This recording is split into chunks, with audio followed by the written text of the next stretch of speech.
Assalamualaikum warahmatullahi wabarakatuh. Perkenalkan, nama saya Nur Atati, NIM 211436, kelas FCB, Prodi Manajemen.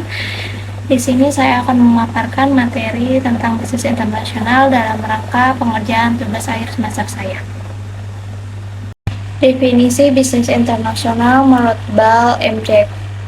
Coolidge, Franz Gehringer atau Minor pada tahun 2006, bisnis yang kegiatannya melampaui batas negara. Definisi tersebut mencakup perdagangan internasional, pemanufakturan di luar negeri, juga industri jasa di berbagai bidang seperti transportasi, pariwisata, perbankan, periklanan, konstruksi, perdagangan eceran, perdagangan besar, dan komunikasi massa.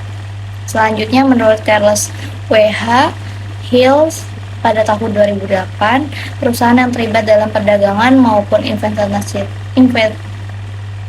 internasional.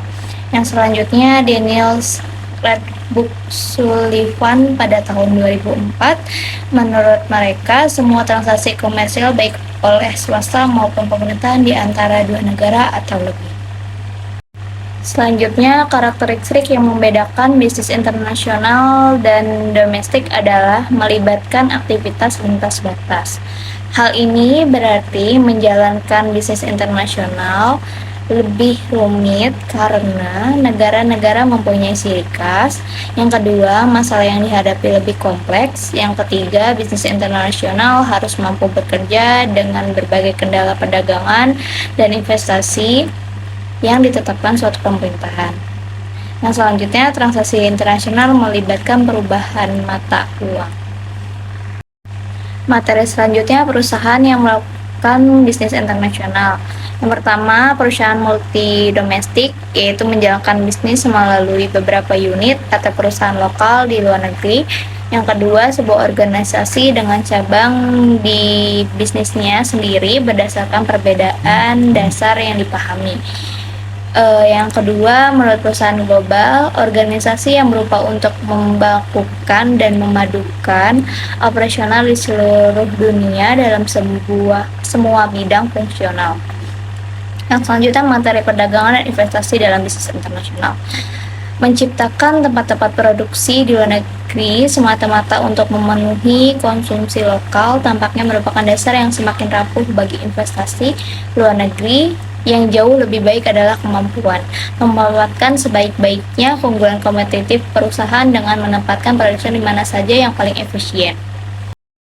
Materi selanjutnya, perdagangan internasional, yaitu peningkatan perdagangan internasional menunjukkan bahwa ekspor merupakan strategi yang dapat meningkatkan penjualan. Arahan pedagang negara-negara industri mengekspor ke negara-negara maju ke seluruh dunia dengan imbalan bahan-bahan mentah. Perbedaan dengan negara Jepang, Amerika, Australia, Selandia Baru mengekspor ke negara-negara berkembang. Yang selanjutnya, mitra dagang utama. Perhatian pada mitra dagang utama itu, yang pertama, satu, iklim bisnis di negara pengimpor relatif menguntungkan. Yang kedua, peraturan-peraturan ekspor dan impor bukanlah sesuatu yang tidak dapat diatasi. Yang ketiga, tidak akan ada penolakan budaya yang kuat untuk membeli barang-barang dari negara itu. Yang keempat, fasilitas yang memuaskan telah ada. Yang kelima, anggota-anggota saluran impor telah berpengalaman dalam mengenai pengiriman impor dari kawasan eksportir. Yang keenam, devisa untuk membayar ekspor tersedia. Yang selanjutnya saya akan membahas tentang memasuki pasar LN. Meningkatkan laba dan penjualan. Yang satu, memasuki pasar-pasar baru. Yang kedua, menciptakan pasar baru. Yang ketiga, pasar-pasar yang tumbuh dengan cepat. Dan yang keempat, komunikasi yang lebih baik. Selanjutnya saya akan membahas tentang ekspor.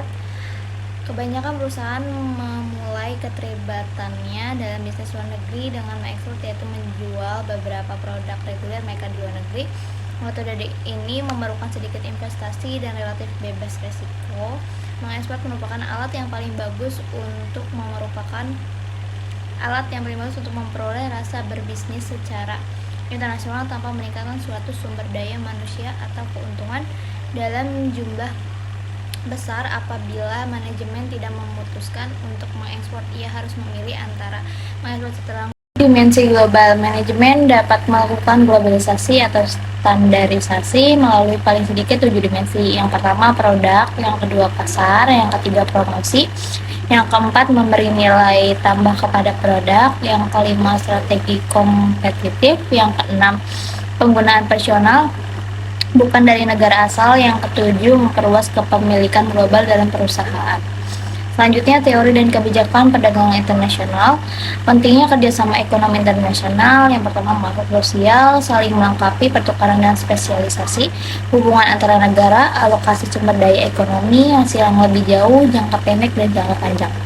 Keuntungan perdagangan internasional, yang satu memperoleh barang yang tidak dapat diproduksi di dalam negeri, yang kedua memperoleh keuntungan dalam spesialisasi, yang ketiga memperluas para industri-industri dalam negeri, yang keempat menggunakan teknologi modern dan meningkatkan produktivitas. Sekian hasil memaparkan materi yang tadi, kurang lebihnya mohon maaf. Wassalamualaikum warahmatullahi wabarakatuh.